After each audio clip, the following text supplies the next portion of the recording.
Lundi 21 février 2022. Mesdames, bonsoir. Messieurs, bonsoir. Partout où vous êtes ce soir et vous recevez la télévision deuxième. Soyez tous les bienvenus, que ce soit dans vos salons, dans vos ateliers, partout où vous êtes, vous nous regardez. C'est bien l'heure de l'émission Sport sur votre chaîne de proximité. Bienvenue à tous et bienvenue à toutes. Ce soir, on va parler football avec les dames qui se sont envolées pour donc affronter le Gabon pour le compte du match retour. Et c'est pour donc la qualification de la Coupe d'Afrique des Nations Maroc 2022, CAN des femmes, CAN féminine on va dire. Et donc les dames ou les éperviers version dames ont-elles une chance pour se qualifier donc pour cette compétition? On va essayer d'analyser et décrypter. On s'en rappelle, le match retour qui a eu lieu la dernière fois s'est soldé par une victoire des Togolaises 2-1. Que peut-on retenir du match retour? On en parlera. Et puis de l'autre côté, le championnat national de football de première division qui continue d'égrener son chapelet, et les dernières journées se disputent pratiquement. On en parlera. On parlera du résultat et puis du classement. Ils sont deux dans ce studio pour nous accompagner. Prosper Agbokoulou, bonsoir et bienvenue. Bonsoir, et tout le plaisir est pour moi d'être là encore avec vous. Merci bien. Jaguar Koulibaly, bonsoir et bienvenue. Bonsoir Roger, bonsoir à tous les téléspectateurs.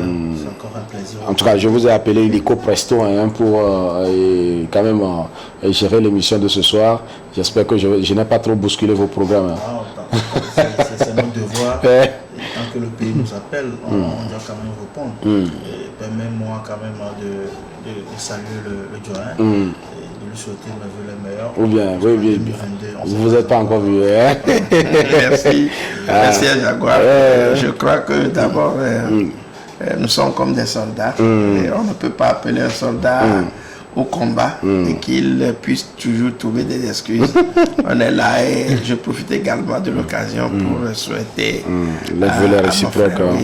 Les vœux réciproques et profiter de l'occasion pour dire quand même que les choses s'améliorent afin que vous qui êtes encore une marge de manœuvre puissiez vraiment l'exercer avec aisance et tirer profit donc de la communication. Et je voudrais exhorter donc vraiment les autorités à faire encore plus d'efforts comme ils le font déjà pour nous doter quand même des moyens de travail. Et que quand l'équipe nationale voyage, que nous puissions accompagner.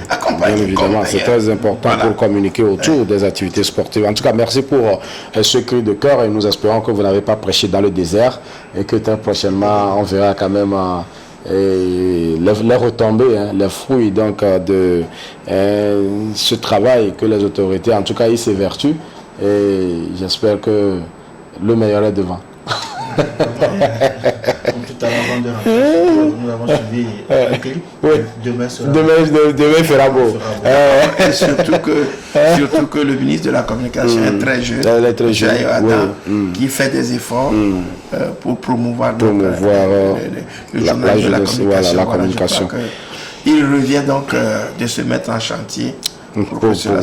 Merci infiniment, messieurs. Nous allons donc jeter plein pied donc dans le débat de ce soir. Nous commençons par les dames puisque c'est bien l'actualité, c'est le chou gras de la presse médiatique ou de la presse journalistique sportive, de la presse sportive actuellement. Les dames sont au Gabon, mais d'abord nous allons essayer de revoir un peu le film du match aller qui s'était disputé, c'était jeudi. Les dames étaient face aux Gabonaises. Oui, vous savez, le jeudi passé, nous étions tous ensemble comme un seul homme derrière ces filles-là qui nous ont quand même émerveillés. Vous savez, quand vous voyez un peu la situation de ce football féminin là, au pays, et les filles qui, à Sao Tomé, ont quand même fait le maximum et ont rencontré les Panthères d'âme le jeudi dernier, un championnat qu'on reporte puisque vous savez que le championnat féminin était prévu pour le 11 décembre dernier, le 12 plutôt j'allais dire, mais qui n'a pas pu quand même démarrer. Et des joueuses qui ne sont pas en compétition, mais qui ont quand même affronté une équipe gabonaise. C'est vrai que de l'autre côté aussi de Libreville, ce n'est pas rose quand même. Et quand nous voyons la situation du football féminin du Gabon par rapport au football féminin au Togo, et c'est le jour, la nuit. Mais si la nuit quand même a pu remporter sur le jour, je crois que, et comme on l'a dit en début d'émission, demain il fera beau. Demain il fera beau.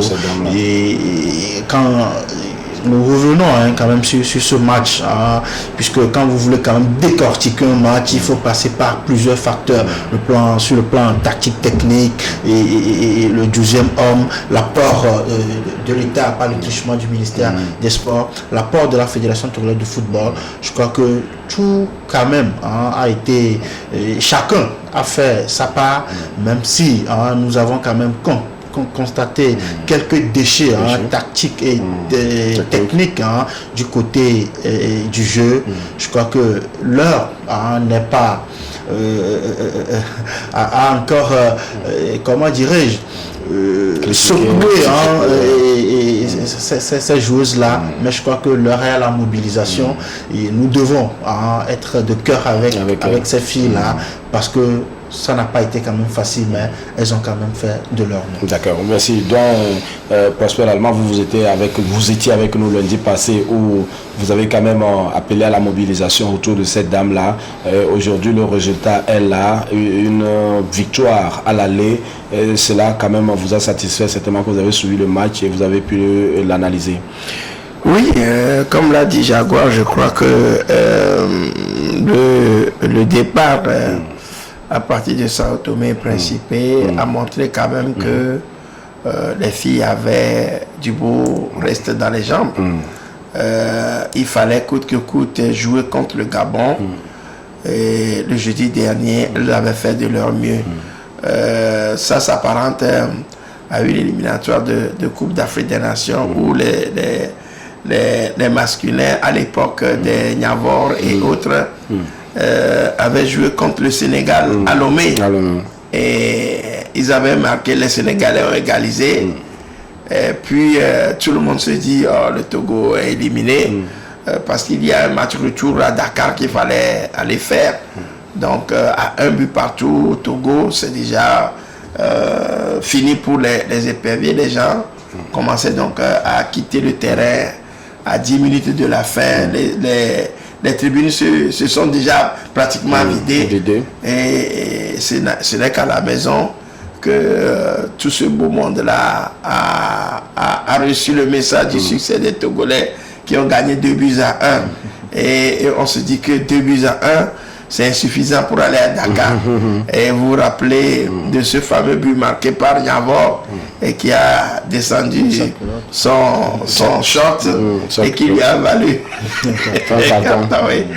Les Togolais sont partis faire match nul, un but partout à Dakar pour se qualifier. Donc pour moi, je situe cette rencontre des jeunes dames dans ce cadre-là.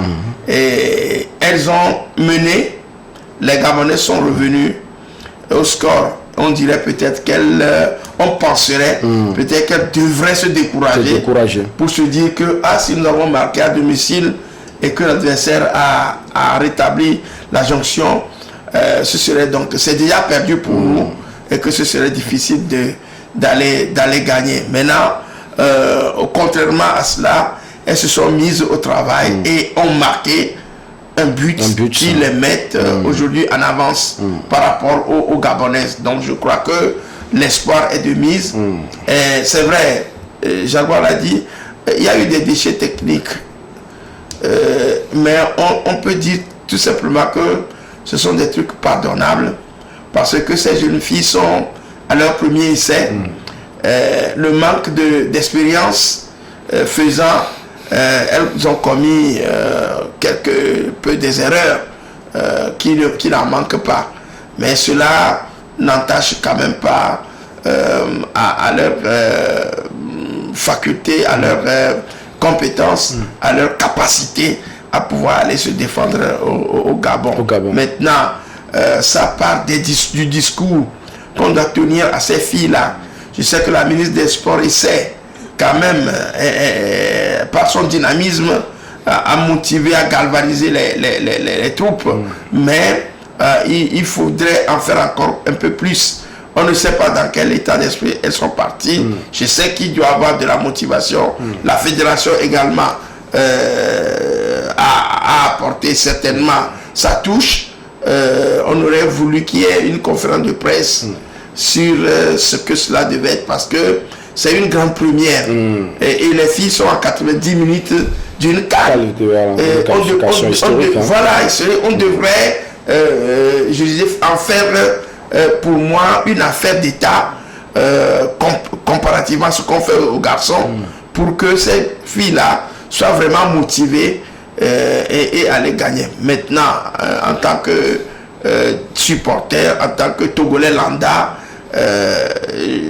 je suis aussi galvanisé par rapport à leur succès. Maintenant, en tant que journaliste, il faut quand même dire que il y a encore beaucoup à faire pour que nous puissions sortir donc de sales moments. Nous puissions sortir donc des doutes, allais-je dire, pour que finalement nous ayons donc une équipe compétitive.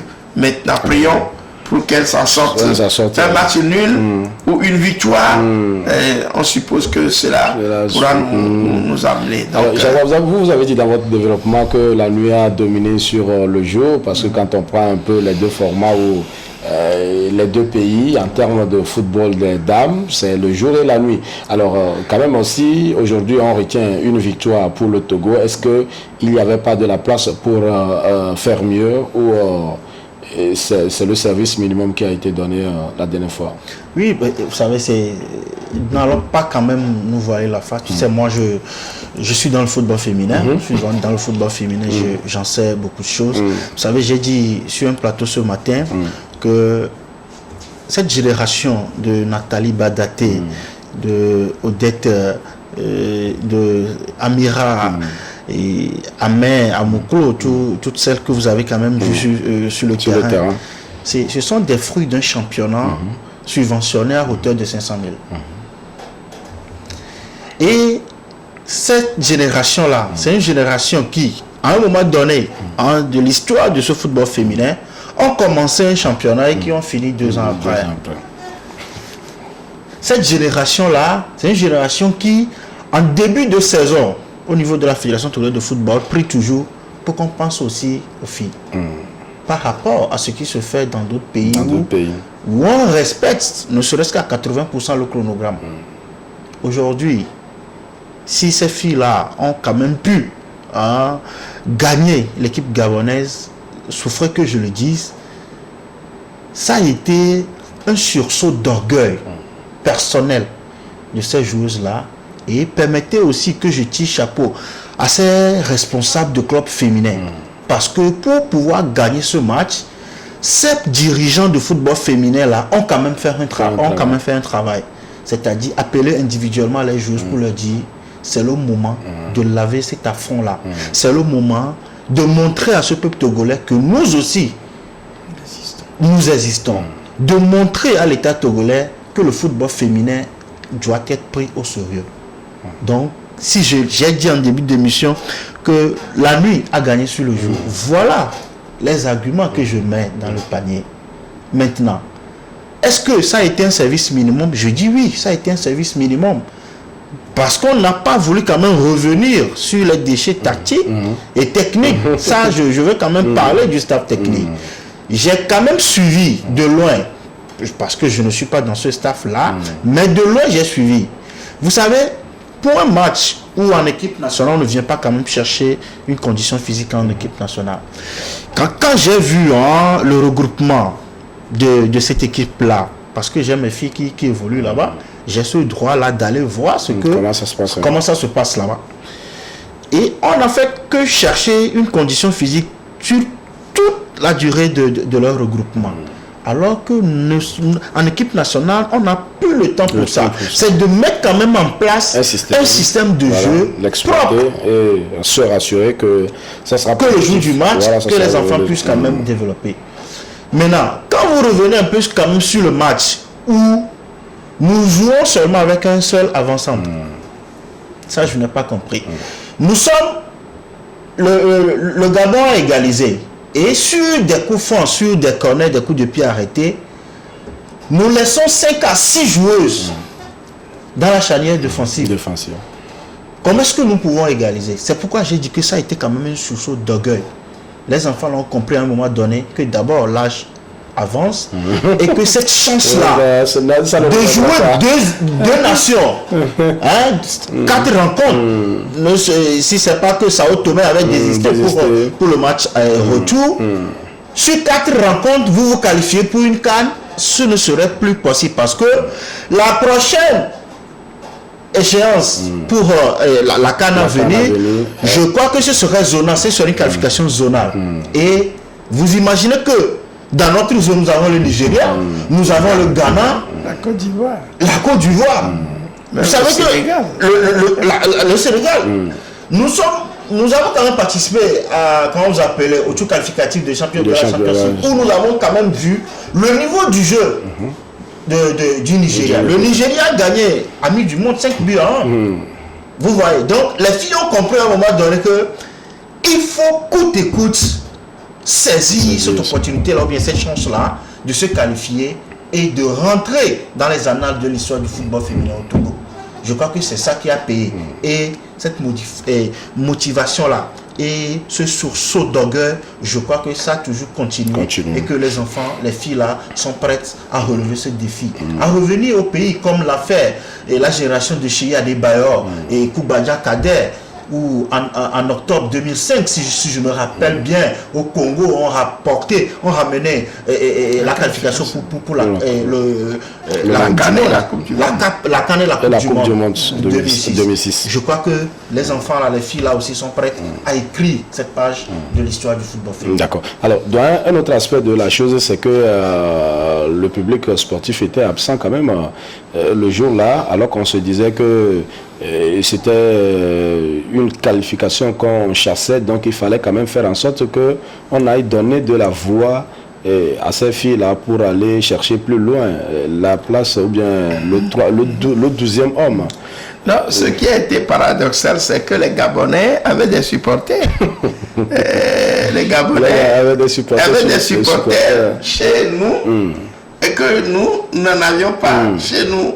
Alors comment serait-il voilà, au retour.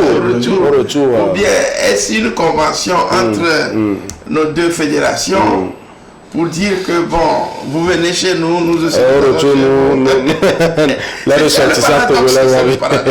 Je crois quand même que cela a été tout à fait remarquable la dernière fois. Moi non plus, je n'ai pas compris pourquoi on joue un championnat avec un public. Le public arrive au terrain. Et ça, c'est une occasion unique. Unique en son genre. Et on nous dit qu'il n'y aura pas de spectateurs, de public. Ça, je dis, c'est un paradoxe. Et nous avons été tout à fait... moi personnellement mécontent par rapport à cet aspect, puisque si on a pu autoriser les Gabonais à venir supporter leur équipe, qui plus est sur notre territoire, il va falloir redéfinir les choses et faire en sorte que ce problème de Covid ou de comment on appelle, de pandémie ne soit pas un isolant pratiquement vis-à-vis donc d'une situation qui ne devait pas l'être. Je ne sais pas de quoi on a peur encore.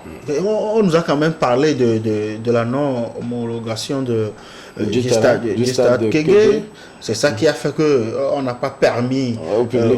Mais ce qui était curieux, c'est que les Gabonais étaient arrivés, oui.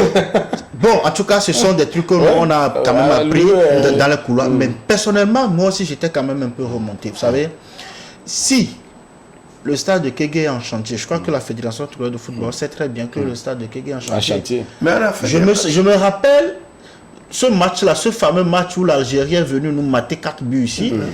Le stade de Kégué était en chantier et on a joué au stade municipal. Je crois qu'on pouvait en amont trouver un plan B pour pouvoir permettre à ce public, à ne serait-ce qu'à moitié plein le stade, pour qu'on puisse supporter. Vous savez, il y a un courrier qui circule sur les réseaux où l'ambassadeur du Togo au Gabon appelle la colonie togolaise au Gabon à venir supporter parce que l'entrée au stade est libre et gratuite. Non, je crois qu'on doit réfléchir sur cet état de choses. À un moment donné, Prosper, vous m'excusez, je me suis posé des questions. Est-ce que nous voulons vraiment nous qualifier? C'est ça la question. Ça, il faut se poser cette question. Oui, c'est une question. Est-ce que nous voulons vraiment nous qualifier? Si vraiment nous voulons nous qualifier, on a quand même eu des présidents de fédération qui, pour des matchs comme ça, des matchs fatidiques comme ça, mettent tout pour qu'on puisse se qualifier. Mais à un moment donné, dans ce pays, nous avons aussi connu des présidents de fédération qui on remet tout à Dieu. Non, mais nous devons le dire, c'est vrai, on est tous des créatures de Dieu et qu'il faut remettre tout à Dieu. Mais il nous a donné aussi cette capacité-là de faire notre part. De faire notre part. Ce 12e homme-là était absent. Et ça peut jouer au Gabon. Parce que le Joint a parlé tout à l'heure de l'inexpérience de ces joueuses-là. Qui, à Sao Tomé, ont joué sur un terrain comme le stade, le terrain de la JCA. Et qui vont à Libreville, peut-être qu'ils vont jouer devant un public de 2000, 3000 ou bien. On va crier sur eux. Vous pensez que les petites ont ce mental-là? C'est ça le problème. D'accord. En tout cas, c'est le week-end ainsi. Qu'est-ce qui va se passer? Le match, c'est mercredi. C'est mercredi. Il faut la motivation. Comme Jaguar l'a dit, il faut marteler cela. Et nous sommes comme des météorologues. On annonce les choses. Je crois que j'ai parlé tout à l'heure d'une conférence de presse. Si réellement on a l'ambition d'aller à la CAN, c'est à partir de là qu'on peut savoir réellement la motivation qui reste les nôtres. Maintenant, l'état d'esprit, vivement, il faut qu'on nous dise ce qu'on cherche. Et je sais que les filles ont envie. Maintenant, les moyens sont-ils mis à leur disposition? Ça, je crois qu'on ne cessera jamais de le dire. En tout cas, tout ce qu'on peut faire, puisque les dames sont déjà parties, elles sont en terre gabonaise. Aujourd'hui, on a vu l'image de la délégation en train de dégrasser. En train de dégrasser. Et ce que nous pourrions faire, c'est de rester en communion d'esprit avec eux. Voilà pourquoi je suis déjà habillé en tunique jaune, supportant, et je crois que ce serait quand même général. Et c'est vrai, le Togolais est tel qu'il est, même si ça ne va pas, on s'accroche, on s'aime et on se dit demain il fera beau. Il fera beau, demain il fera beau. En tout cas, nous allons rester en prière avec elle. En union de prière avec elle. Dieu fera. Et je vous ai fait une comparaison. Je reste dans cet état d'esprit. Gagner peut-être sera difficile, mais faire un match nul nous fera avancer. Sinon, il faut forcément, à défaut d'une victoire, il faut faire un match nul pour pouvoir. Alors que de l'autre côté, le Gabon aussi est en train de chasser une qualification historique. Il faut souligner ça. Oui, depuis un moment, comme je l'ai dit, ce n'est pas quand même rose aussi au niveau du Gabon. Je pense que le Joint a été à la CAN, que le Gabon a abrité. Et aujourd'hui, si il retourne à Libreville, il retourne sur les stades, là, il verra que c'est des forêts qu'on a construites. Les forêts ont pris la place des stades. C'est-à-dire que là-bas aussi, la balle ne roule pas comme on le veut. Et l'organisation aussi, au sein de leur fédération, vous avez vu un peu la cacophonie de cette équipe équipe-là à la CAN dernière, où des joueurs sortaient, rentraient comme ils voulaient et tout. Voilà, des tests Covid pas possibles qui ont quand même recalé des gens. Et cette fédération gabonaise-là que nous connaissons, il y a de cela 5-6 ans, allait quand même passer par tous les moyens et pour quand même faire jouer certains joueurs. Mais comme il y a plus la sérénité au sein de cette fédération, je crois que nous, à notre niveau ici, nous devons profiter et de cette faute de sérénité là et de cette faute aussi de compétition, ce défaut de compétition, au niveau du Gabon pour pouvoir se qualifier. Et ça fera quand même, comment je dirais, la fierté du chef de l'État. Vous savez, depuis un moment, et c'est la jeune féminine, et il y a une dame qui est Premier ministre, il y a une dame qui est présidente de la fédération, il y a une dame qui est ministre des Sports. Je crois que toutes ces dames-là, quand j'ai vu la Première ministre pour le jeudi passé qui a tuté, et la présidente de l'Assemblée nationale, qui aussi a apporté son soutien, et la dame, la lieutenant-colonel qui était quand même avec les joueuses à l'entraînement, au stade, à l'hôtel, et pour les pousser. Je crois que quand les femmes décident de faire quelque chose, ça marche toujours. Ça marche toujours. Très bonne chance donc aux dames et on espère qu'elles vont nous revenir avec une victoire. Le match c'est bien mercredi et donc on attend la victoire, on va la célébrer tous ensemble. Monsieur, la victoire et la qualification. La victoire et la qualification bien évidemment, on va la célébrer tous ensemble et si vous permettez, on va quand même ouvrir une fenêtre pour en parler. Le championnat féminin se trouve dans les tiroirs, on parle de lancement au mois de mars. En début du mois de mars, puisque oui, il est au cœur de l'événement. Il faudrait quand même qu'on ouvre cette fenêtre-là. Oui, vous savez, il y a un communiqué qui est sorti il y a cela 3 semaines qui indique que le championnat va démarrer le 5 mars. Le 5, voilà. Je pense que nous sommes quand même à la veille de ce 5 mars-là. Et nous prions toujours. Vous savez, il y a quand même un souci au niveau de ce football-là où la fédération qui est dans un processus de professionnalisation où chaque club, avant de participer à un championnat organisé par la fédération, doit d'abord enrôler ses joueurs et joueuses dans le système Connect FIFA. Parce que vous savez, Amis du Monde était confronté à un souci de ce genre-là la saison dernière où le club Atleta a fait jouer 3 joueuses à 3 journées de la fin. On se demandait quand est-ce qu'on a enrôlé ces joueuses-là. Ces licences-là étaient venues d'où? Et on nous a fait comprendre au niveau de la commission de discipline que nous n'avons pas joué un championnat sur la base de l'enroulement dans le Connect FIFA. Donc la fédération a dit que cette année, pour quand même pallier à ces soucis-là, il faudrait qu'on aille au Connect FIFA. Mais vous savez, c'est un championnat très très très très amateur où c'est difficile pour les filles, que ce soit les jeunes garçons, à avoir des papiers. Parce que pour connecter, pour enrôler un joueur ou bien une joueuse, le minimum, c'est la carte d'identité. Aujourd'hui, vous voyez tout ce souci-là. Un président de club a-t-il les moyens de faire la nationalité, puisqu'il y a certaines joueuses qui n'en ont pas, la carte d'identité et aller jusqu'au passeport pour pouvoir enrôler les joueuses. Donc, je pense que c'est ce souci-là qui fait qu'à un moment donné, la fédération a préféré repousser un peu le championnat pour permettre au président, aux responsables de club de trouver des solutions. Jusqu'alors, le problème persiste. C'est vrai qu'au niveau du club dans lequel moi je suis, nous avons quand même eu la chance de le faire avant d'aller sur le continent. Ça fait que au moins au niveau d'Amis du Monde, la solution est voilà. Maintenant, pour des clubs qui sont un peu à l'intérieur du pays, qui n'ont pas aussi les moyens que certains clubs de Lomé, nous n'avons pas la face. C'est vrai que ce sont des clubs personnalisés, si je peux le dire ainsi. Vous voyez, non, c'est des personnalités ou bien des personnes qui gèrent.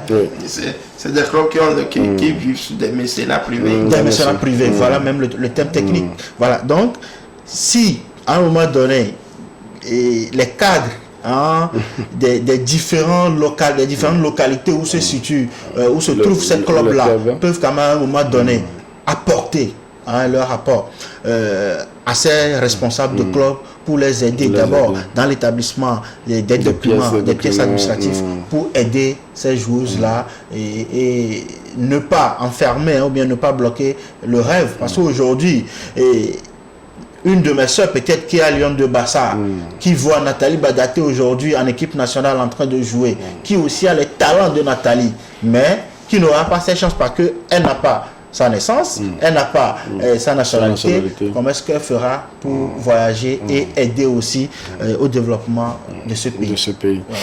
Donc voilà un peu la situation. En attendant quand même de parler des documents administratifs qui peut-être vont bloquer certaines joueuses, quand même parlons de ce championnat-là avec les responsables du football au Togo. On semble croire quand même qu'il n'y a pas une grande motivation, une mobilisation de l'administration autour de ce championnat-là. Oui, Jaguar est plus proche donc qu'on appelle de la situation. Il sait comment se passent les choses. Nous avons toujours l'habitude de le dire. On a toujours rappelé cela à l'attention des dirigeants qu'on ne peut plus vivre dans ce monde aujourd'hui sans documents. Les documents sont très importants. Et ça, je crois quand même que ça ne doit pas partir de la fédération. On a qu'on appelle des services spécialisés dans ce domaine qui doivent commencer la motivation dès le bas âge. Puisqu'on récupère les filles quand elles sont en âge de pouvoir opérer. Donc, on ne peut pas imputer cela à une fédération. Mais il y a des services compétents au niveau de l'État qui doivent commencer par motiver.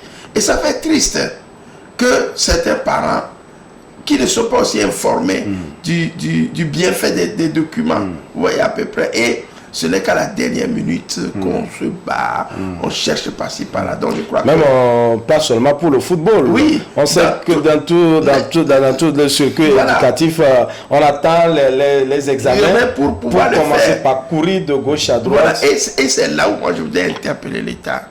Vous savez, il faut qu'on plaide pour notre cause. Un ministre dans son cabinet, un directeur de société, une grande personnalité peut tout simplement par coup de fil établir les actes de ses progénitures tout de suite. Mais vous et moi, on a besoin des moyens. Et moi je dis, l'établissement des cartes d'identité, des pièces de naissance. Aujourd'hui, nous félicitons l'État pour la gratuité des certificats de naissance. Ça, c'est déjà une motivation. Ça, on le félicite pour cela. Le chef de l'État a pris cette décision et il a ordonné ça. C'est dans le social. Maintenant, ce n'est pas tout. On va l'exhorter également à penser à l'établissement des pièces, des cartes d'identité. On a 5 ans de validité pour une pièce d'identité, pour une carte nationale. Et c'est à 5 000. Pour certains, 5 000 francs, c'est pour acheter de l'arachide. Mais pour des gens... Pour d'autres, 5 000 francs, c'est de l'or. Voilà. Et ça, c'est ce qui fait que ça fait fuir les gens. Donc, pour pouvoir servir dans tous les domaines, il faut que dès le bas âge, un parent qui prend par exemple 10 000 francs peut établir 5 cartes d'identité pour ses enfants. Autant on le voit ainsi, et ça permettra une floraison à ce niveau-là où les parents se diront, mais avec 2000, je peux faire. Donc avec 2000, mais quand il compte ses 5 enfants, multiplié par 5, ça fait 25 000.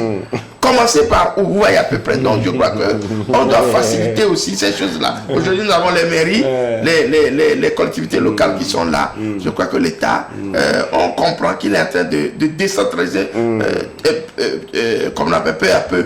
Mais je crois quand même qu'on doit accélérer cela pour que nous n'ayons pas de difficultés pour aller de l'avant. nous, on va s'arrêter pour l'instant sur les cartes d'identité parce que si on veut parler des passeports, vous comprenez ça, c'est un autre problème. Il y a plein de joueurs et de joueuses qui n'arrivent pas à voyager. Qui sont bloqués même. Il faut commencer par le certificat de naissance. C'est à partir de cette pièce originale que tu peux faire tous les autres. Donc, aller faire la carte d'identité. Oui, nous remercions l'État vraiment pour que c'est-à-dire que cette gratuité-là. Maintenant, il faut sensibiliser. Vous voyez, il faut sensibiliser maintenant. C'est la gratuité. Tout le monde peut aller le faire. Maintenant, il faut qu'on sensibilise. Les collectivités locales doivent prendre ce qu'on appelle à bras le corps, ce problème, pour expliquer aux parents que dans tel domaine, ton enfant aura besoin, dans tel domaine. Donc, en parcourant un tout petit peu toutes ces entités, je crois quand même que la motivation, il sera. Et ce que Jaguar vient de nous raconter, on n'aura pas de problème. Certaines sont parfois obligées de voler, de tricher sur l'acte de naissance d'un autre. Et après, ça les rattrape. Ça les rattrape. Voilà. C'est aussi ça le problème. Il y a plein de joueurs qui ont double identité. Pour établir le passeport, les trucs contre En tout cas, nous saluons quand même le gouvernement pour les efforts avec déjà la dématérialisation des procédures, le casier judiciaire aujourd'hui qu'on établit un peu partout, et puis le certificat de nationalité, le duplicata, que aujourd'hui les préfectures, au moins la préfecture d'Agoye et la préfecture du Golfe, elles peuvent délivrer le certificat, et après on va étendre ça également aux autres préfectures et aux communes, et nous espérons que tout cela va aider la population véritablement à posséder donc ces pièces. En tout cas, c'est tout ce qu'on pourra dire sur ce dossier, on espère, mais on ne pourra pas quand même finir sans parler des moyens qu'il faut mettre au niveau du championnat féminin. Ça aussi, c'est le ventre mou. Le ventre creux, c'est un problème, le financement des sports au Togo. Et moi, j'ai toujours dit, partout où l'occasion m'a été offerte, qu'il faut un influenceur autour du chef de l'État pour le sport. Il faut cela. Parce que si le chef de l'État agit dans plusieurs... Quand on a parlé de gratuité des pièces de naissance, du certificat de naissance, c'est sûr qu'il y a eu des influences qui ont expliqué, qui ont apporté le message. Et que le chef de l'État a analysé et a donné son point de vue. Maintenant, là aussi, il va falloir qu'on le fasse pour que ces influences-là arrivent au niveau du chef de l'État, au niveau du premier responsable, au niveau des décideurs, pour qu'on sache que sans argent, sans financement, sans moyens, on ne peut jamais réussir qu'on a l'essor au niveau du sport, ne serait-ce que dans ce domaine-là. Donc aujourd'hui, il faut financer en construisant d'abord quoi? Les infrastructures. Moi je dis, si on pose tout simplement des terrains gazonnés, sans tribune, partout ailleurs, mais le spectateur peut venir se mettre debout sous le soleil, sous la pluie. Il suffit seulement que le terrain soit disposé, praticable. Vous voyez à peu près. Donc je crois quand même qu'aujourd'hui, l'argent, appelons-le ainsi, le budget alloué au sport n'est pas convenable par rapport aux ambitions de la jeunesse. Vous voyez à peu près. Donc, je sais que les autorités sont en train de faire des efforts. Il y a plusieurs priorités, mais le sport aussi est une grande priorité parce que ce que le sport draine derrière, et souvent quand ça marche, les politiques le récupèrent. Vous voyez à peu près. Donc je crois quand même qu'il y a de bonnes raisons de pouvoir, à mon avis, qu'on appelle s'ingérer et qu'on appelle envoyer de l'argent, ventiler de l'argent dans le sport pour que celui-ci puisse apporter rien que la motivation. Et la prospérité au niveau donc de l'engouement que ça porte. Vous vous rappelez de 2005? La qualification, tout ce que l'a été. La politique a perdu son rang. Et c'est le sport, tout le monde. Regardez, la dernière fois, quand le Sénégal a gagné la CAN, qu'est-ce que Macky Sall a fait? Même les opposants étaient autour de... Venez, nous allons accueillir l'État. Le chef de l'État l'a fait en 2005. On a appelé tout le monde. Je crois quand même que la motivation, c'est là maintenant. Il faut en amont travailler, verser de l'argent, envoyer de l'argent, parce qu'on en a besoin là-bas pour faire évoluer les choses. Alors, vous avez déjà une promesse, vous? Ah oui, ben, vous savez, il y a cela 2 semaines, il y a eu quand même une réunion entre la fédération et les responsables de football féminin, où il a été décidé une subvention d'1 million pour la phase aller, 1 million pour la phase retour, et la subvention de l'État viendra. Vous savez, quand on dit la subvention de l'État viendra, on ne sait pas si c'est un futur proche ou bien futur viendra. Ça ne sait pas si c'est un futur proche ou bien futur lointain. Mais voilà un peu la situation, et je l'ai dit. Et il faut rappeler également que ça va être un championnat de zone. Hein? Oui, ça a été toujours comme ça. Ça a été toujours comme ça. Partagé en 2 zones, la zone sud et la zone nord. Vous avez vu par exemple, quand vous prenez la zone sud, bon, puisque je suis dans la zone sud, un club comme Amis du Monde, je dois parler d'Amis du Monde, qui doit aller peut-être jouer un match contre Yasamou à Amlamé, et à qui on remet 1 million pour la phase aller. Et pour la phase retour, peut-être qu'il ira jouer Djabir de Tamdouaré, qui encore remet 1 million. Et sachez que nous avons 14 entrants, puisque nous sommes 16 clubs, nous avons 7 matchs à aller, 7 matchs en retour. Et maintenant, il y aura les playoffs qu'on va encore disputer. Vous voyez que c'est cette subvention-là qu'on donne. Je l'avais dit que ces joueuses-là qui font la fierté aujourd'hui ont joué des championnats avec 500 000. J'ose croire que leur qualification le mercredi prochain au Gabon fera que motiver les autorités à injecter davantage. Donc, elles ont intérêt à ramener la victoire. En tout cas, il faut ouvrir, à mon avis, le sponsoring. Je ne sais pas chez nous pourquoi pas. Vous voyez, quand on ouvre le sponsoring et on vante l'image des sociétés par rapport au sport, ça dépend d'une volonté politique.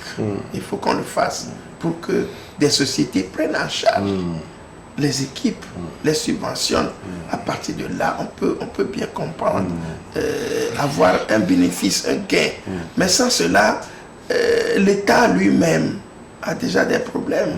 Il y a des priorités. Vraiment. Les fédérations n'ont pas de sponsoring. Donc, ce qui veut dire tout simplement que c'est des montants, je dirais, entre griffes minables par rapport au lot de problèmes que les équipes gèrent. Surtout les clubs féminins. Les clubs féminins. Bon, gérer, c'est grave. La dernière fois, j'avais appris, je crois que je vous l'ai dit sur ce plateau, un président du club que j'ai rencontré qui me dit qu'il revient du marché avec des chaussures à une telle somme qui fait froid au dos. Vous voyez à peu près. Donc je me dis quelque part, s'il prend 1 million pour 7 matchs, 1 million pour un autre, je crois que c'est insignifiant. Il va falloir repenser. Et c'est ça qui peut donner aussi la motivation. Et j'interpelle les dames, les grandes dames qui nous dirigent aujourd'hui. Madame la Première ministre, celle de l'Assemblée nationale, et autres, il y a d'autres personnalités. Madame Anawawa, Awanana, la présidente du HCRO. Voilà, donc la médiatrice. Oui, je crois quand même qu'elles sont concernées. Les filles sont leurs enfants et il va falloir qu'elles s'intéressent elles aussi à cela pour que vraiment cet essor-là soit pris pour que notre football puisse prospérer. Voilà. Merci. Donc, vous permettez, avant quand même de finir, de boucler ce sujet, vous savez, il y a quand même une discrimination dans ce football-là.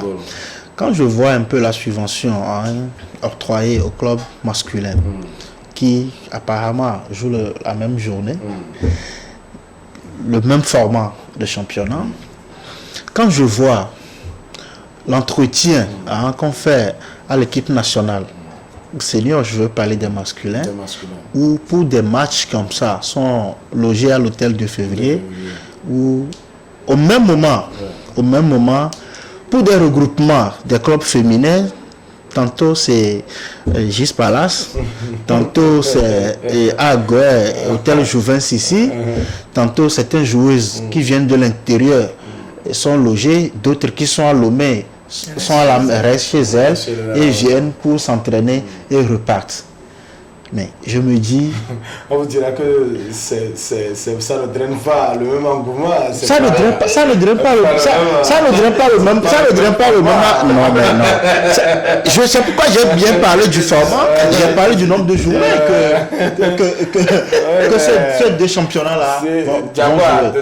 Quand je vois les primes aussi qu'on donne à ces joueuses-là, vous savez, le risque que court un certain Fodo là-bas en équipe nationale, c'est le même risque que court peut-être Yaya Tekia en équipe nationale. Là, on doit revoir vraiment. On doit vraiment revoir si nous voulons vraiment. Tu conviens avec moi que lorsqu'on dépose la balle pour botter, les tirs ne seront pas les mêmes. Hein? Les tirs ne seront pas les mêmes, mais les victoires sont toujours les mêmes. Sont récupérés. Parce que c'est qui draine la motivation, ce qui draine l'engouement autour du football. Non, il va falloir créer cette motivation. Si on la crée, autour des garçons, c'est-à-dire c'est créer, il faut créer la motivation. Faire comprendre la propagande. Si j'interpelle les grandes dames que nous avons aujourd'hui, qui dirigent les affaires au Togo, si tant est qu'on leur a fait confiance, le chef de l'État leur a fait confiance, il faut qu'elle agisse dans tous les domaines. C'est tant elles qui peuvent créer cette motivation. La ministre des Sports était au stade, au chevet des filles. À partir de là, je crois quand même que on doit créer la motivation. Là, cet engouement-là. Et ce n'est que, vous savez, le peuple ne suit que les consignes des dirigeants. Vous voyez à peu près, quand en 2005 on s'est qualifié, il faut voir la propagande qui a été faite. Si aujourd'hui on fait le simple fait qu'on mette en place, par exemple, une conférence de presse pour montrer la motivation à côté du ministre des Sports, le président de la fédération est là, l'entraîneur, tout cela, je crois quand même que déjà ça donne une idée à la masse. Quand on voit tout ça là à la télé, on dit le président de la fédération, la ministre aussi est là, le premier ministre qui donne le drapeau avant le... C'est la première ministre. Oui, voilà. On les appelle, on leur dit venez. Vous voyez à peu près. À partir de là, les gens se diront mais ça c'est une affaire nationale. Et ça motive. D'accord. En tout cas, j'espère qu'on pourra donc évangéliser certaines personnes comme Osni Aouzouba qui n'est pas sur le plateau avec nous ce soir. On le salue quelque part s'il a déjà effectué son voyage. Sinon, il a été clair, il ne va jamais autoriser une de ses filles à aller faire le football. Donc, il faut penser d'abord à ces cerveaux-là avant maintenant de passer à l'argument autour. Permettez quand même, messieurs, qu'on puisse dire quelques mots. Il nous reste 2 minutes pour sortir de ce studio. On va dire quelque chose quand même sur le championnat masculin qui a disputé la 13e journée le week-end écoulé avec des victoires et des défaites. On semble croire justement donc que le vin est pratiquement tiré pour certains clubs et il va falloir le boire comme Kotoko et Ifodjer. Pratiquement la relégation est à la porte. Oui, effectivement, pour Kotoko, je crois que c'est déjà pour Ifodjer aussi. Maintenant, c'est au niveau de Semassi qui joue un match de survie. Donc, je crois que c'est le coach, le doyen Kekbalo qui est avec Semassi. Il a fort à faire parce que la victoire de Semassi permettra aussi à une sport de jouer les playoffs. De jouer les playoffs. Okay. Maintenant, c'est toujours le peuple team qui doit se mobiliser, pour que ce match, parce que on dira que ce match est tombé, que ce match est relégué en deuxième division, ce serait vraiment triste. Et on a connu ces clubs-là qui ont fauté, qui sont descendus en deuxième division, qui souffrent aujourd'hui. Quand je veux parler d'Agaza, je veux parler de Maranatha, qui est très cher à Prosper. Merci beaucoup. Laisse-moi s'il te plaît des résultats et classements, parce que c'est par là on va sortir du Doyen. Et Dito qui a repris la tête du côté donc de la zone sud. C'est pratiquement... Non, je crois que le mano à mano entre Dito et Gomido, on savait que les deux équipes passeraient maintenant dans les deux groupes. Il reste le troisième larron. Ici, dans le groupe B, il y a Astogopor, Entente 2 et Assoter qui vont se disputer l'unique place qui reste, puisque Gomido et qu'on appelle Tito sont déjà qualifiés. Dans l'autre poule, il y a Asbina et Unisport qui vont se disputer les deux dernières places. Maintenant, la troisième place, allais-je dire. Donc je crois que c'est là où il faut appeler un peu aussi à l'attention de la fédération que la dernière journée doit être bien préparée pour éviter les engrenages, les problèmes, les contentieux. Donc là, maintenant pour les bas du tableau, les lanternes rouges, c'est bien consommé. Consommé pour certains. Bon, il faut dire va se battre, mais il y a un mais.